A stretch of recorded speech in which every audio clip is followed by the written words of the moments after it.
Squad tactics, strategic tips that will get you and your squad to the final circle. So you're playing squads, and you've got a group of total badasses. Between the four of you, you've got the experience, you've got the tools, and you've got the talent. There's no doubt in your mind that the chicken dinner is yours for the Whoa, what was that?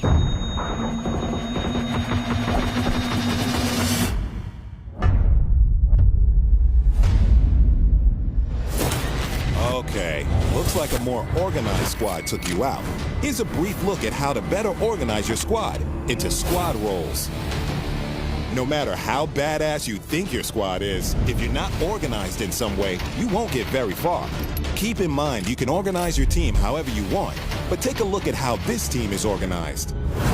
The squad leader calls the shots and is typically the member with the most game knowledge. The squad leader should be great at spotting enemies and is very handy with weapons like ARs and DMRs. They'll typically scout enemy locations and identify the enemy's movement. They'll then figure out the best route of approach. Hey, there's a squad looting in that house up ahead. Let's get a sniper in the back window and send the Fragger to flank around left. Finally, some action. Which brings us to our next squad member, the sniper.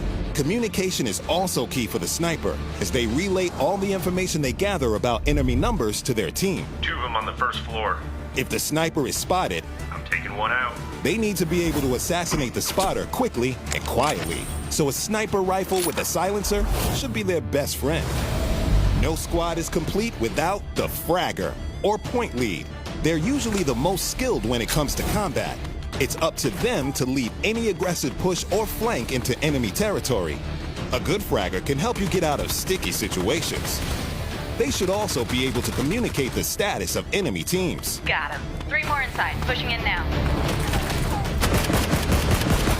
Last, and definitely not least, you'll need a support. If you have a beginner in your squad, this is a good role for them, as it requires someone who can take direction well. It's good to designate this person as the driver, too. When things go south, you never want 2 people fighting over the driver's seat while the enemy is firing at you. In a breach scenario like this, the support role will follow close behind the squad leader or the Fragger. After the push, the support role will loot enough health items and grenades to be able to distribute among teammates in need. And of course, should things go wrong and your squad leader or anyone else gets down, the support role is there to help get those players back on their feet. I got you, man. Here comes Peels. In the end, when it all goes perfectly according to plan, the squad works like this. 3, 2, 1, go. Frag out. 1 down. Breach, breach, breach. Back door clear. All clear. GG. Easy peasy. Not a chance.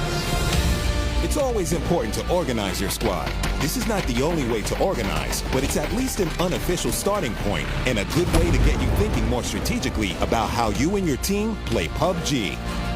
Until next time, keep playing PUBG.